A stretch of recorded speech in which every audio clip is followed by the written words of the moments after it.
الحمد لله رب العالمين وبه نستعين على أمور الدنيا والدين وصلى الله على سيدنا ونبينا محمد dhammaan inta halkan joogta taageerayaasha xisbiga meel walba jooga bulshada reer Soomaaliland iyo saxaafadaba waxaan leeyahay salaamu calaykum waraxmatullaahi wabarakaatu salaan kadib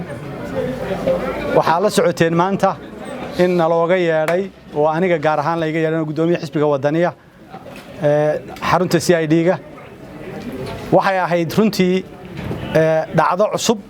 gudoomiyaha xisbiga oo looga yeeray dhacdo cusub ay ahayd laakiin anagoo sharciga dabaqayna oo ilaalinayna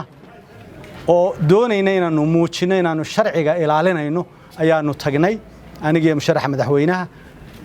waxaanu booqanay goobtii xarunta CID-da waxaan halka kala kulnay saraakiishii oo ugu sareeyo taliyaha CID-da waxaana ay weydiiyeen su'aalo aanu arkayay inaanay xaq laygu lahayn oo ay sharci darro tahay waxa kamid ah su'aalaha la weydiiyay maxaad saxaafadaydii hadalkii ugu dambeeyay saxaafada ka hadlay ayaa kamid ahaa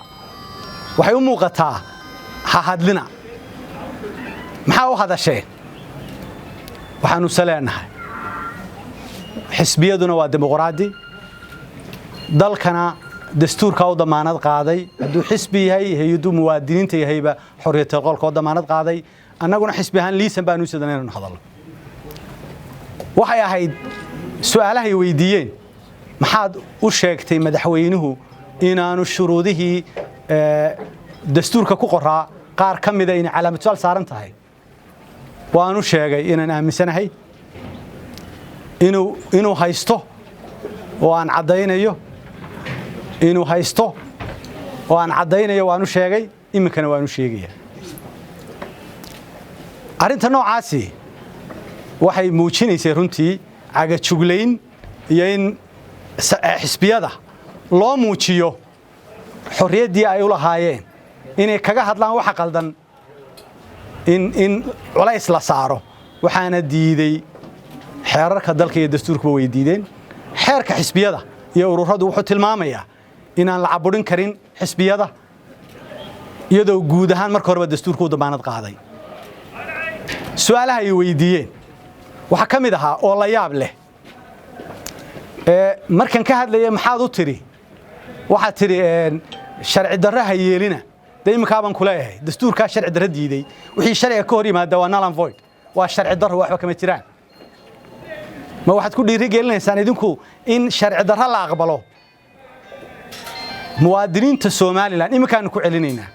waxay u hoggaansamayaan sharciga dastuurku wuxuu sharciga iyo dastuurka loo hoggaansamo iyo sharciyada islaamka laakiinse in sharci darro ay u hoggaan la yiraahdo aqbala waa koow oo la yiraahdo maxaa u tiraadaan sharci darro aqbalina sharci darrada aqbalina maxaa u tiraadeen su'aalo noocaas ah oo muujinay marka dhamaantood la isku soo wada duubo oo muuqanayay in culays lagu saarayo xisbiyada inaanay ka hadal xukuumadda iyo dalba ay leedahay qaladada sharciga galayso iyo dalka siday u gelisay majiraa qaldan ee haday sharci tahay ku tumatay haday tahay siyaasad la hadhay haday tahay horumar la hagaastay ayaa la diidayaa ha sheegina waanu sheegaynaa ku cabiitami mayno ma aqbalayno ha hadlina xaq baanu leenahay ninna nagu khasbi karo ninna ugu khasbi karaana ma jiro muwaadiniintuna waxay u leeyeen xor maanta aanu hadlaynaa baritaanu hadlaynaa saada baanu hadlaynaa waxaanu ka hadlaynaa wixii sharcigu awood noo siiyay waxa u muuqata in aan mar labaadna ku celinaya waxa u muuqata in madaxweynuhu uu isticmaalaya ciidamada hab siyaasadeed oo uu oranayo kii ila hadla u yeedha soo xidha su'aalo weydiiya su'aalaha ka baqan bayna xaasha su'aal kasta waa la weydiin karaa ciidamada ammaanka iyo hay'adaha ammaanka waa loo hoggaansamayna adigu maalinta lagu yeedho u hoggaansami waay waxaan xasuustaa shalayto aan gurigiisa buuse ugu yimi iyadoo ciidamada ammaanka u yeedheen muuse oo uu qoriyo u yeedhay